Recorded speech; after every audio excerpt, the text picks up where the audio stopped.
Okay, so I'm here with Heidi Levitt, and Heidi and I met at the Hamptons International Film Festival when I saw her film. And the film is about uh, finding out that her husband, Charlie, has early onset Alzheimer's. And it is an incredible document that you filmed yourself during the pandemic, after the pandemic. And I just want to know, first of all, how did you have the idea to do this? How did you have the wherewithal in the midst of this diagnosis to think, oh goodness, I should make a film about this? Give me soup to nuts. What happened here? Okay, so it was a process, I think, like everything in terms of figuring out like what he had. I didn't see this coming, but it also wasn't a complete shock that there was something really wrong.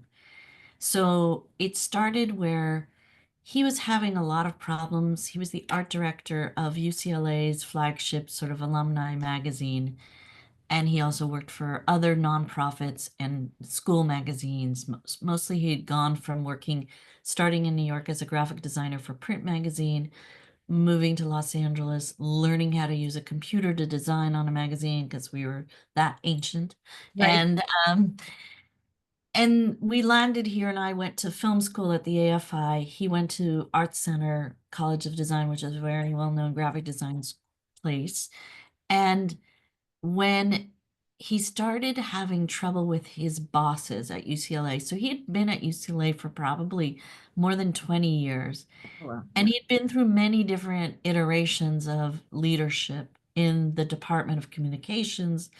And as anybody who is reading this or listening knows, academia, it's kind of a treacherous place for a lot of people. And he had been there for a long time and done really well, but suddenly there was a person who was put in charge who actually had come from a design background at Art Center. So he was sort of hopeful that this person was going to be good.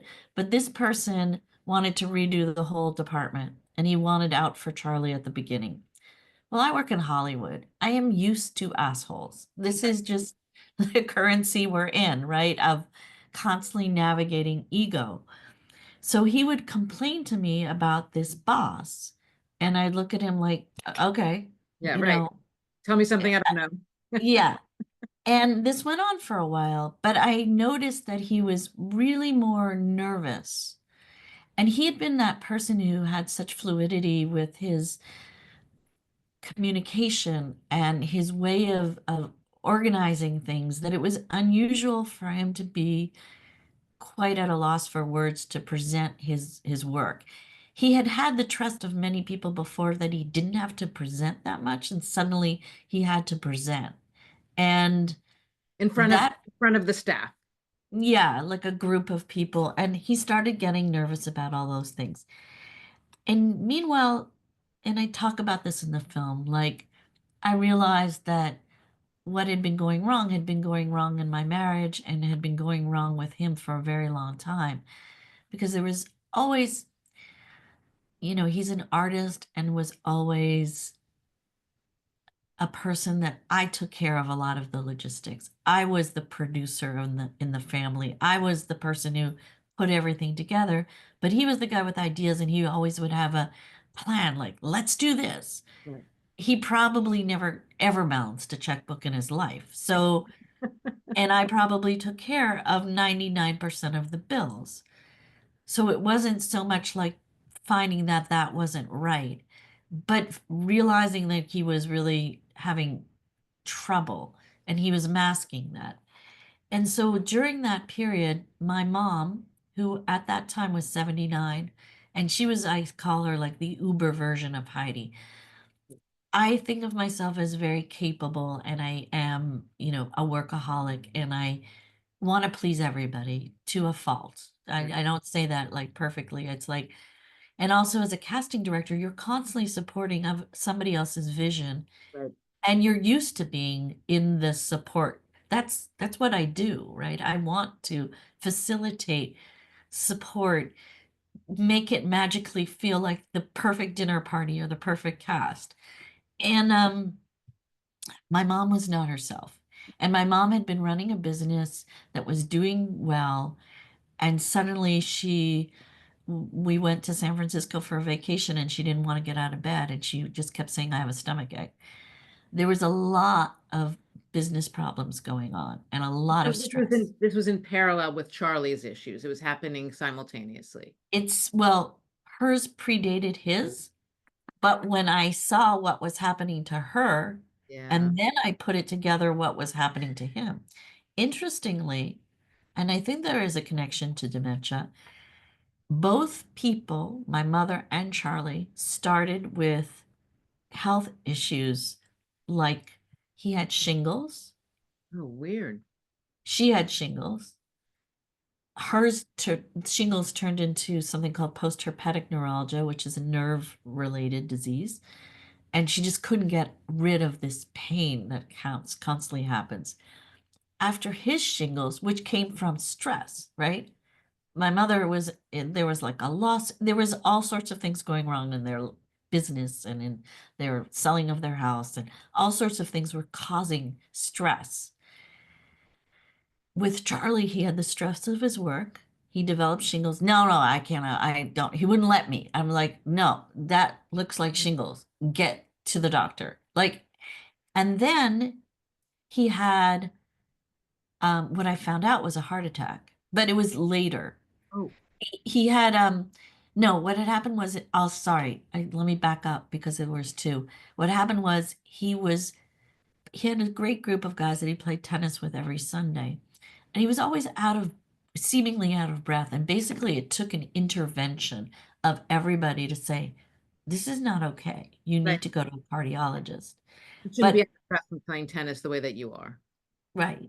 So By the he, way, I had shingles as a 20 something or maybe even 19 something in college. And now, of course, I'm thinking, oh, I'm going to get Alzheimer's. That's hero neurosis. No, you're past it. It's okay. But what we're talking about here is inflammation, right? And Right. inflammation is a cause of this disease, which Yes. is a multifactorial causes of the disease. It is not, I don't want people to ever go around thinking, oh, I've got amyloid plaques, therefore I have this. There's many things we still don't understand, Yep. but it's clear that inflammation is not a good thing for us, for our immune system. There's so many diseases that are related to it. It makes sense, right? It's logical. We don't have to be an MD to understand that. But his heart, what happened was he had angina, which was, the artery was blocked. Right. And we found that out like after like typical male, he calls me on a Friday at 4:30. I think I need a cardiologist. Like, yeah, I'm getting one right now. So Monday morning, I called around. I had friends who were a little older than us, and I was like asking people who had cardiologists because we were in our 50s. We didn't have one. And I make 5 phone calls and I get one, and they were like, oh, he can come in today. I'm like, really? Okay. So I send Charlie to Cedar Sinai. I did not go with him. I actually went to meet him there. And will always remember this, turning the corner and I see a hand like this shaking. And I'm like, and I hear this man with a heavy Israeli accent. I'm like, oh my God, I got an 80-something-year-old cardiologist. That's why I was able to get one. But he was a brilliant diagnostician and he heard Charlie's whole story and he knew exactly what had happened, that he had probably a blocked artery. So he got into the hospital that week and basically got a stent. And I was told by this man, he's like, you see, he had the widowmaker. You're so lucky. And so he had this blocked artery, which now was flowing. But, it was kind of a shock and I was freaked out. My son had just gotten into Bard and I hadn't had financial aid because we were on that cusp of needing, Right. not needing. And I'm thinking, oh my God, what if my husband has a heart condition? He's not going to go back to work. And how am I going to make this happen? And I'm calling Bard and I'm saying, UCLA accepted him and all these other places that were giving him money, but he wants to go there.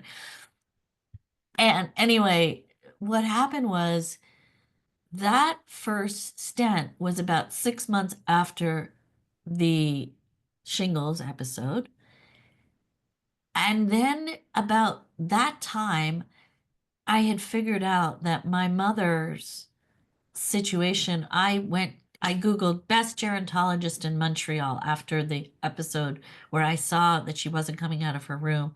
That was just a few months before this episode of my husband's stent.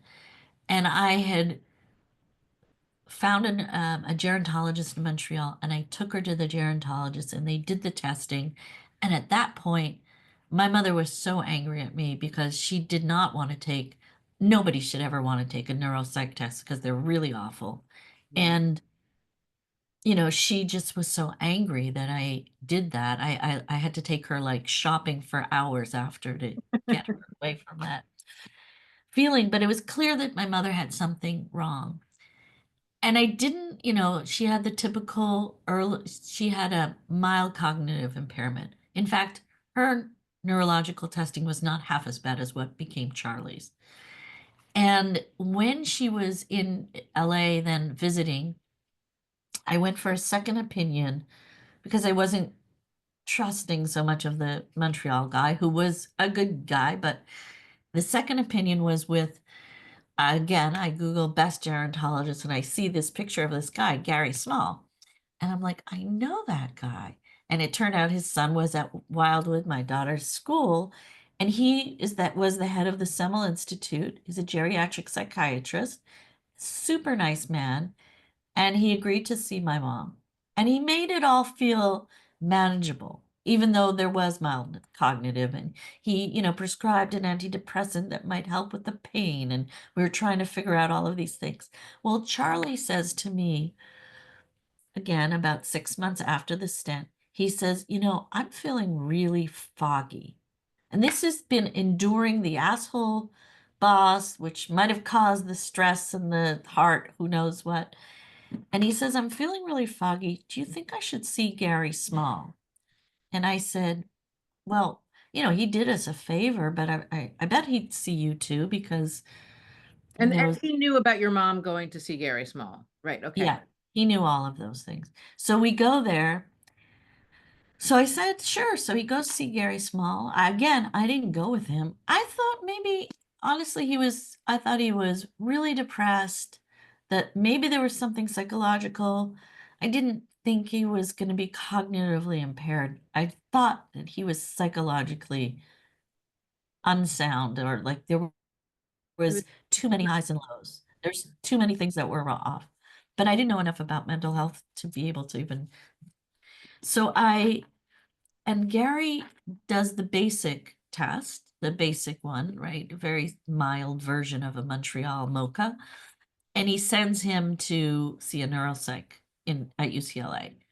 Again, he go I send him to the neuropsych. I did not accompany him because I figured, oh well, we'll see what it is. I'll go pick him up. Like, I decided he should go and I will pick him up.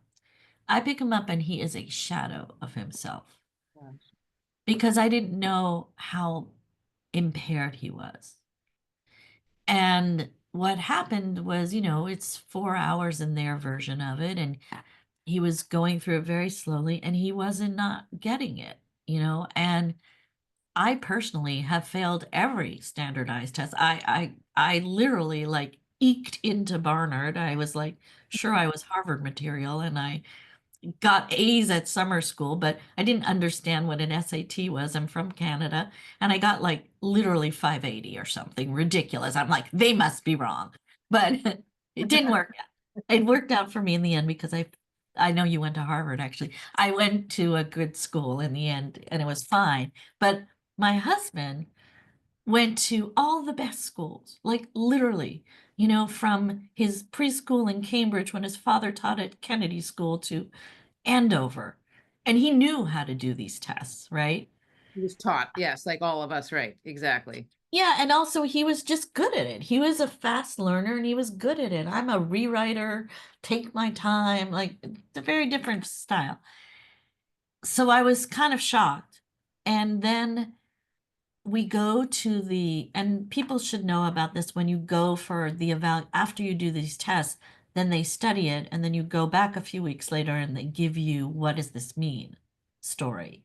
And the first thing, and this is a common story, is that they say, we're going to call the DMV and we're going to take away your license. Oh, That's that's one of the first things that they say. And wait a minute, I'm like, and I'm thinking to myself, wait, who are you? And like, I need another opinion yeah. because this all came like really quickly. And she was speaking so quickly, it was all going over his head. And I just was trying to absorb what she was saying. And then he had to drive to Ojai for a photo shoot after that. And I'm like, Charlie, You don't have a I life. don't know that you should drive to Ojai right now. Oh, I'm driving to Ojai. I'm like, okay. So he goes to Ojai, whatever, come back. We're still trying to absorb all of this information. Well, what And was the diagnosis when he well, that's the thing is they can't really diagnose yet. At that point, I had gotten a PET scan and an MRI for him? and for him, and it was inconclusive except that it it was an undefined dementia Right. and they become early onset Alzheimer's because he was so young. Younger And than he 65 is early onset. Yeah. Yeah. yeah, he was 57, Wow. Yeah. none of it in his family. Very small percentage of people. I think it's like 3 to 5% in his category. And one of them, I went to another neurologist at UCLA who I remember him too. He sort of looked like a mad genius, and he was studying his MRI and then the test, and he was confounded by this guy because my husband also was an architectural major at Columbia and had very great like architectural handwriting and skill No. set in drawing and things like, and his visual spatial was like not working. Yeah. I mean, now it's really not working, but it was not working. So this guy then started saying he thought it was possibly Lewy body and that there was some elements in the scan that showed maybe that protein, but very hard to diagnose these things. Then I started going around to other doctors, and basically that's when we were like in testing, having this stuff. And I hear Charlie telling people, and he's still driving, he's still going around taking pictures. At that point, he might have just lost his job at UCLA because what happened was he had been there for so long that every year they would give him a renewed contract, but they made him bid on his own job. And he had had to bid on his own job and do an RFP, which is a quite a complicated thing. Um, and he'd gotten it one year, like maybe in 2018, he did it and he got it. But by 2019, when we had to do it again, I honestly was confused by the computer application because it's not like you're talking to somebody in India and it's very confusing how to fill out these forms for the RFP. And he had to do all sorts of things that he was failing at. They were trying to find a way to eliminate the job. And that's what they did. The way they did it. Yeah. So he maybe didn't have a job at that point and was trying to figure out what could be his next job. And we were going around telling people, well, we don't know what's wrong. We're having neurological testing. And then by the time I found maybe Helena Chu, who is our neurologist at USC, I was like, okay, look, why are we talking beating around the bush? Whether it is or is not Lewy body, early onset, Alzheimer's, you have this disease and it's a disease. And you won't be able to work. Right. That's the key point. So I say, you need a job. I'm going to get money so we can make a movie. And you're going to be, and we're not going to do this for free because so much of what I do in film is for free because as a casting director, you're sort of the first person after the script to try to make the movie real. So a lot of it is spec. And especially when you work with famous people, it's hard to like ask them for money right away because you're assuming they're going to get the money. So I'm used to this weird lifestyle, which is not a healthy one. I'm used to In that lifestyle. Yes. so and I convinced him, no, we're gonna do this. And I had been friends with Alex Gibney because he and I have one of my dream projects is called Exiles on Main Street, and it's an anthology of 1 hour dramas about what does it mean to be an American. and each hour is based on a different short story by a well-known author and from all over, the world. And Alex and I had been producing this project for a while, and I knew him, and he was big in documentary, and he does political hard-hitting things, but I thought, well, let me write up an idea and send it to Alex and see if he thinks that there's a When movie was here. this? What year was this? Do you know? This was in 2019 when I started making the movie. Like it really happened all together. 6 months after his diagnosis, and we're just walking around, not really talking about it. I mean, Charlie was doing in the movie, you see him, and I shot this before I had money. There's a beautiful scene on Pico Boulevard, and he's shooting pictures because he went from being a graphic designer, art director to a photographer, but he's an amateur photographer, but with an art director eye. Like he's Those photos, skilled. yeah, those photos are beautiful in the film. Really, really beautiful. So he was doing this project called The Art of Freelance, which was a group of people who would get together in a cohort and have 8 weeks to produce a project. And walking in LA was his project. And so he would do different street walks and he had all these rules about them and he would take pictures and then he designed this website. Wow. So that was basically I had gone out to Alex with this idea and Charlie was doing this coming up with ideas with Art of Freelance, and one of the ideas that he did projects after he did the Pico sort of shoot, he just talked about being sick, and Um, that was his project, like admitting to everybody this happened. how long after diagnosis did that start happening when he started telling people? Because I know somebody right now who was recently diagnosed with early onset, and I think it's the hardest part is telling people. It is. It happened about 6 to 8 months after, because what I said was that summer.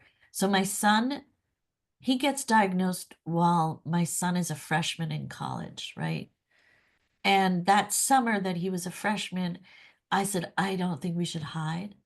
I've Mhm. been working in this business as a filmmaker, helping other people tell their stories, but I know so much about this. And I feel like I need to tell our story because there's so many people out in the world who are not talking about this, and we're ashamed talking about it. And we have privilege. Now, my son was kind of in the sense of like, oh, we're so Hollywood. We're going to turn our life into a movie. And it's true that, we know lots of people in his world of growing up. Somebody's in a, terrible accident with a bus, and she writes with her husband a book about surviving.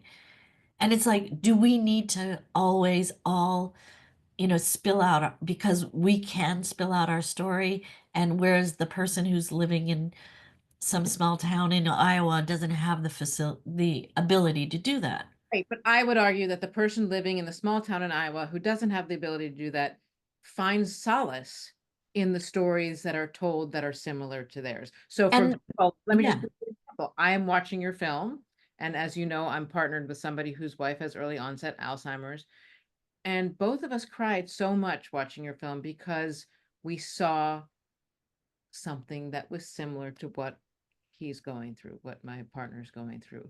And we thought that this had never been done before.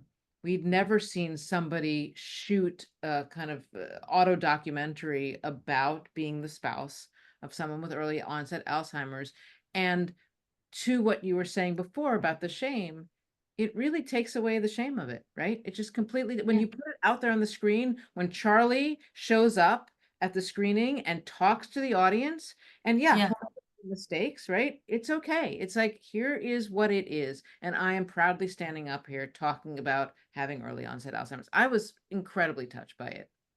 Thank you. Thank you so much. And that is why, like, that's how I had to convince the kids was like, we need to do it because I can do it. Right. And I did a talk for like a moth talk at my college at Barnard for our 40th reunion, which I filmed and it didn't get into the movie. But the reason that I felt like I had to do that is like I have to do something, Mhm.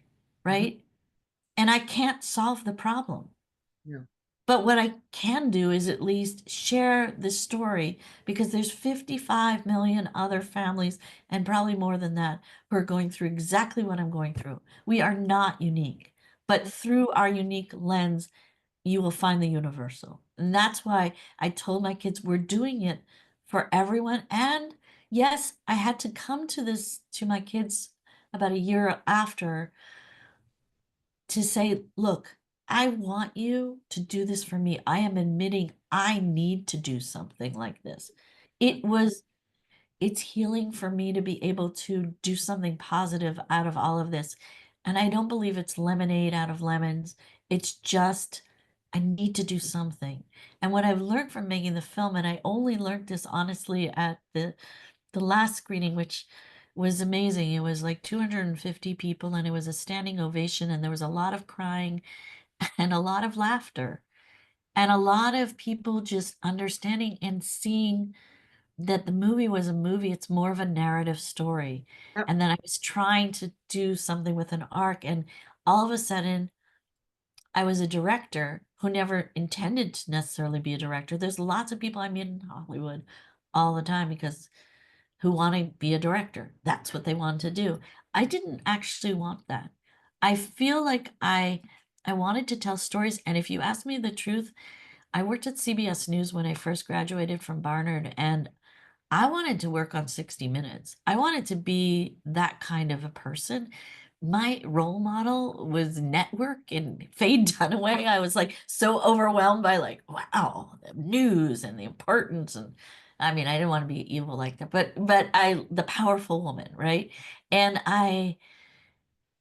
and yet what I found now was, oh, I have a voice. I Yes. never got to use my voice artistically in Yes. this way, and that was really empowering to me, and I really only felt that now, like, I'm kind of hungry to make another movie because I mean, I love casting, I love actors, right? And I loved being in the room with actors, and that's changed completely because 'cause they've never really gone back in the same way, but I feel like it I wanted to share the story. And then I had to admit to my that there was a selfish piece of it, or I don't know if that's the right word, that I needed to do it and that I needed my kids to just buy into that. And it was a navigation with them, okay? There was been time during the process of 4 years. I mean, Toby starts, you see him in the dinner scene. He's his first year of college, right? This is really hard for him. Yeah, that's an incredible scene. That's a really incredible scene. And I know exactly what you're talking about with kids. When I write personal books, my Oh, children yeah. all want to see a version of Yep. it before it comes out. The boys don't really care for whatever reason. My daughter will edit line by line because she That's wants like a little, Eloise. yeah, Yeah. let's make sure that her portrayal is correct. Well, my daughter at one point wanted me to cut her out completely, and then my son wanted me to stop. And it's the most important thing that happened at the Hamptons is like how happy they were because they Yeah, saw the saw that. movie and that they're really proud that I was able to make something artistic because we are a family of artists. And I mean, my daughter is a painter, my son's a musician and a writer. And I was a facilitator, I always felt, for everything. But I didn't get to write my story, and I feel like I got to do that, and I think that they saw the power, were proud of it, and I did work through this problem with them, and one of the best advice was, a director I work with, Sally Potter, during the period when Eloise was really upset about because she was emerging herself as an artist, and she didn't wanna be seen in the wrong way, and art that she did for me was specific to the project of the movie. And Sally said something to me like, "You can't change them. There's always a way. You can always edit. You need to just let this go and wait." Hmm. And I did, and they came back to it somewhat. And that was a really gift because I was so upset when suddenly I felt like they turned against me. That, yeah, they didn't turn against you. They were just, it's It's hard. everybody likes to be portrayed by somebody else. All of us want to have the control that allows us to be in control of our own narrative. So that's what I see with my kids and obviously with your kids too. But I want to go back to one thing that you said, which is that this was selfish. And I really, as your new friend, want to say to you, it's not selfish. You got to stop saying it's selfish because it's really, Yeah. really, really not. Yeah. It is, if anything, it is an act of selflessness to say, I'm going to present to you my family, flaws and all, in Yeah. media space as my husband declines mentally and neurologically. And I'm going to lay it all on the line. That's selfless. That's not. Yeah. And you see in the film, I'm always the last one. I never brush my hair. Like I'm always the last one and I'm doing everything and it's not like a vanity project. I mean, it's real. And Charlie, the thing that was, and I talked about this also more recently at AFI because I had a lot of my casting colleagues there.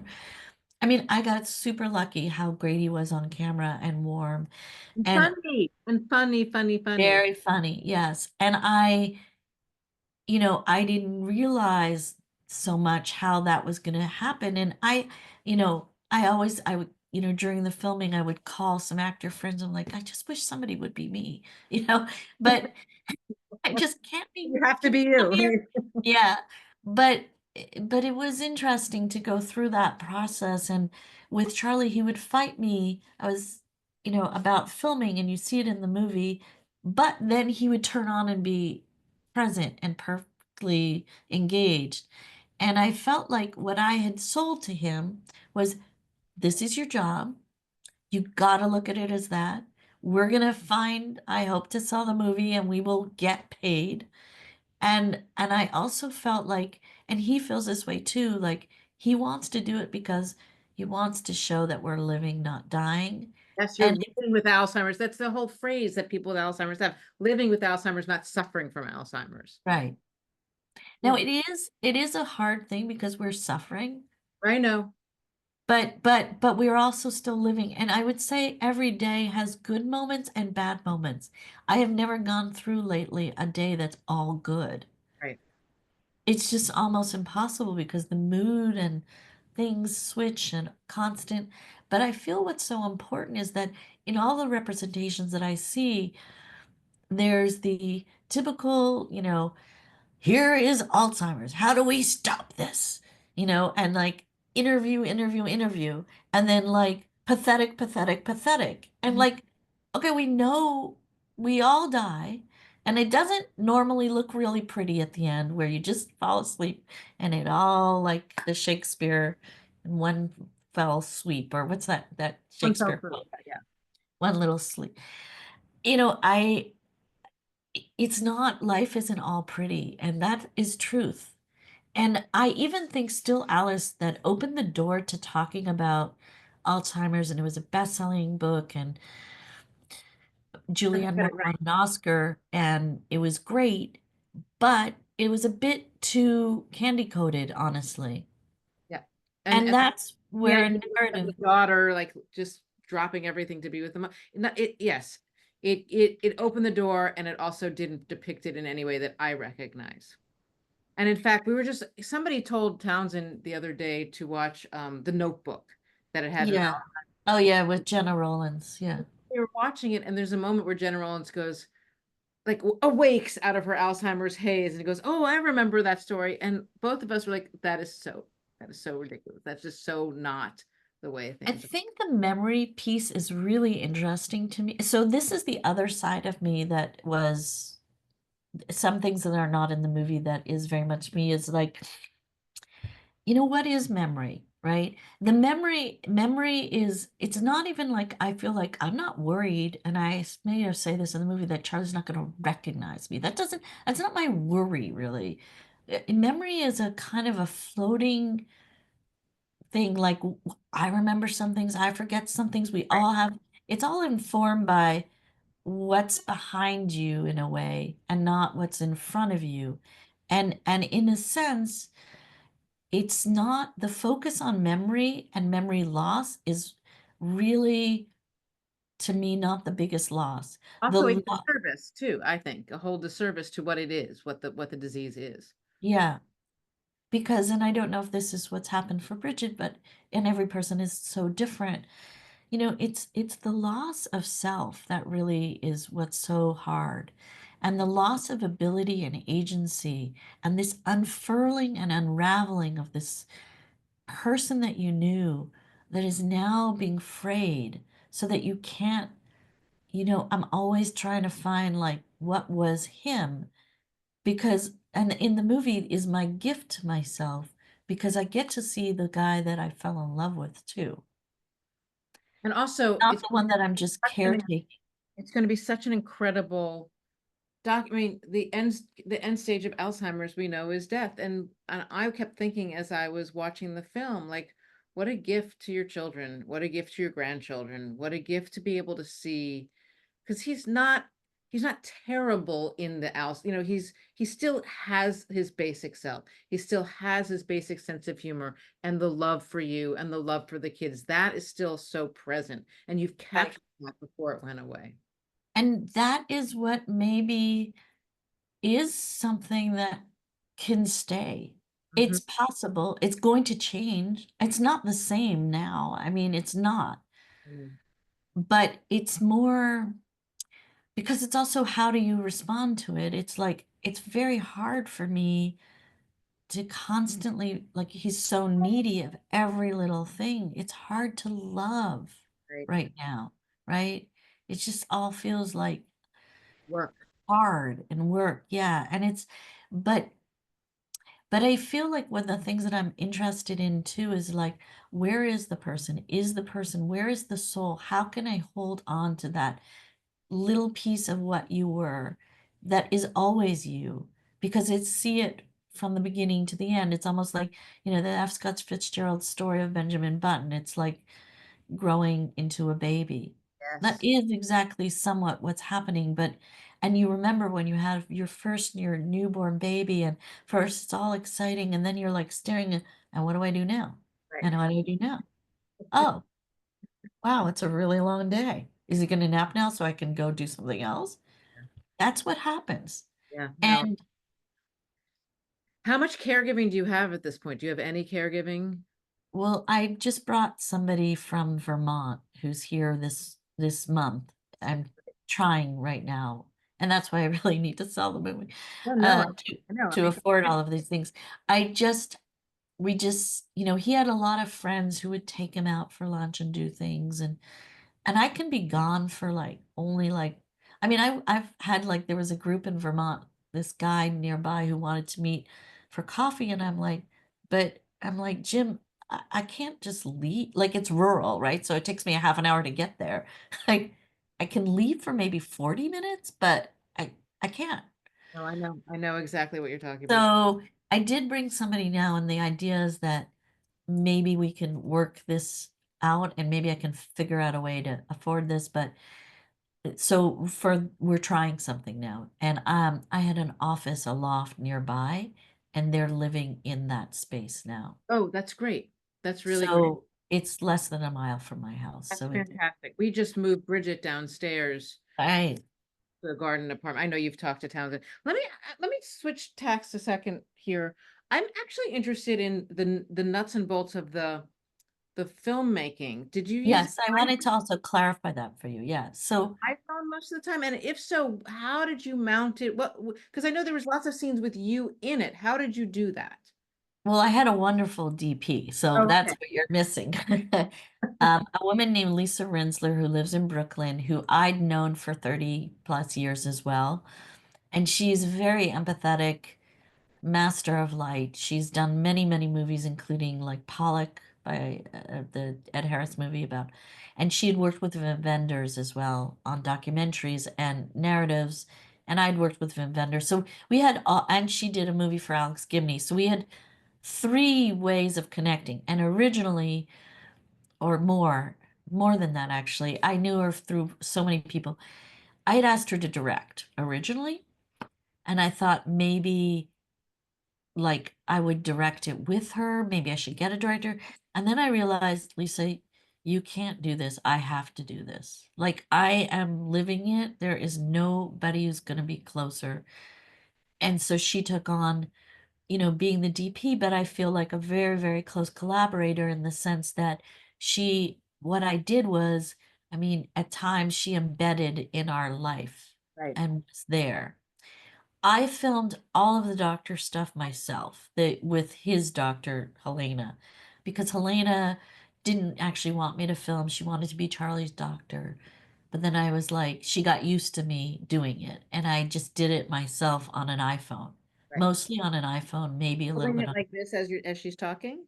Mhm. Wow. I became Very pretty good good. at that. Yeah, And yeah. I had always been, and in the movie there's a lot of archival. I always had been filming us, like with my video camera. I'm a casting director, so I have tons of cameras, and I was always interested in. Charlie and I both were very interested in photography and filming. Um, One of my earliest mentors is Robert Frank. Yeah, And I wrote a whole paper on Robert Frank for my junior paper for college. wow, yeah. Love him. He was very, very, I was close to him for, I cast a movie that he actually made.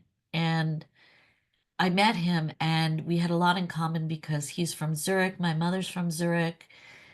A lot of people said I looked a lot like Andrea's daughter who had passed away. And he sort of took me under his wing for a little while. And he actually gave us a print before we got married that he dug out from under his bed. This is before he gave it to the Library of Congress or something.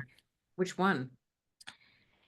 It's called Words, and it was done in Mabu, Nova Scotia. So it's like a political picture and it's on a clothesline. Yeah. One of the famous ones from the Americans, and then it says Words or something. But Lisa had also worked with Robert, had done a documentary on him. Anyway, so Robert to me is like that kind of, I know you're a photographer too, so he's that photographer that discovers what's underneath and discovers the pathos and everything. He just moves, and both of us were, and Charlie's also an avid photographer and studier, and we have collected quite a bit. And so I looked at this also from that lens of how would Robert Frank see this? What would he see? How would, he was very, he told me to move to LA. You need to go. You need to go and think, and I went to film school then, and so I came from that perspective, and also the perspective of a movie called Stories We Tell. I used to be close to Sarah Polley, who directed that Oh, movie. I love Sarah Polly. I saw that. I saw Stories We Tell. It's That's a great. beautiful. It's about her Awesome. biological father, and she made the Alzheimer's movie that if you guys haven't seen is the best one, and it's called Away from Her. It's an I saw Alice Away Smith. from Her. Yeah, that's Sarah Polly too. I didn't realize that. Yeah, she directed that. That was good. So what I loved about Sarah, well, Sarah's very smart. Like you would be friends with Sarah Polly. Like her books remind me, like Run from the Danger is her more I recent read one. that. Yeah, yeah. I think she's really smart. Anyways, we had worked together and I'd cast her a few times and we were going to make a movie together one time. And then she made Stories We Tell. And what I loved in Stories We Tell was that lyrical quality and how she let that story unfold in a way too that I was inspired by that movie. So I would say in terms of artistically, I wanted to do that. And And you I did. wanted Lisa to to be intentional with the filming. Huh. So we chose to film every 3 to 4 months. Oh, that's good. Sometimes I would pick up the camera myself and and I filmed Charlie like how are you feeling now when I could get him in the moment to document, and some of that ended up getting into the movie when Lisa wasn't there because sometimes I- Stuff happens. like Get it. stuff happens, like I kept trying to get her for the perfect weekend of fall and it wasn't exactly. Even the last scene at the lake, that was a scout that she had done, and that's the final image of the movie. But I had had this image of wanting to be underwater because for me, that was visual and it was about the time that I could find quiet. The only place that it was solace for me is in this nature. And I found these guys to come out with me and film me underwater, and they volunteered. And That they were amazing. And she was remotely sort of talking them through it because it was kind of late in the process. And it was a beautiful, beautiful way to end the film. Well, listen, I don't want to take up any more of your time, and we've already spoken for 48 minutes here, but thank you so much for giving me your ear and giving us an eye like a little window into how the film was made. And all I hope is that it just ends up on Netflix or Hulu or somewhere so that everybody, I mean, the point of this film, I think, is so everyone can see it because it really Yes. a depiction of early onset Alzheimer's. And I think it will be incredibly useful to any family who for whom Alzheimer's has been an issue or somebody they loved had it. But I also think it's very useful for anyone dealing with any sort of relative that has some issue that you're ashamed of. I'm even thinking Well, addiction or yeah. something like that, right? These are all brain. And the care people, because we're invisible. Yes, absolutely. And I feel like what I want just people to take away, I wish you could edit this maybe, but the idea is that I needed to make this movie because it's not represented, and I feel like we need to be truthful. And it's not just about celebrity talking about it and trying to get awareness. The doctors need more money. They need to do more research. If Joe Biden would do one thing now, along a myriad of things that he should do before he leaves, is talk about it Yeah, because he's got dementia. I And know. if we would open this up and not be afraid to talk about it, there would be more eyes and ears and money going to understand it. We might not ever be able to solve it completely, but we will be able to curtail it, to make it more livable for people. We're all going to die of something. I end the movie with a quote saying, by Ralph Waldo Emerson, I've lost my faculties, but I'm perfectly fine. I eat pie for breakfast every day. And that's how we gotta live. We have to know that we're gonna keep living, and this is so difficult. But if we don't talk about it, and also people don't know how to talk to people who have it, Yes. we're not lepers. They're not lepers, and caretakers can't be waiting for everybody to call for them to call to say I have a problem. Right. Like we need to have more of a community. Yeah. And it needs to be like, yeah, obviously Heidi doesn't go out very much, right? And that's one of the reasons I think we bonded with you immediately, just this understanding, this parallel Yeah. to what was going on. In fact, one of the when I on November 6th, the morning that we were learning that Trump was elected president, the first thing I thought is, oh, Kamala had promised to do something But about paying caregivers. And now that's another 4 years gone. That was yeah. among many other thoughts. Like I have a daughter who, might get pregnant. Yeah. But anyway, it was But let me ask you, we can end the recording for a okay. second. Thank you so much. I'm going to end Thank the recording right now. You and I will chat afterwards. Hold on. Stop.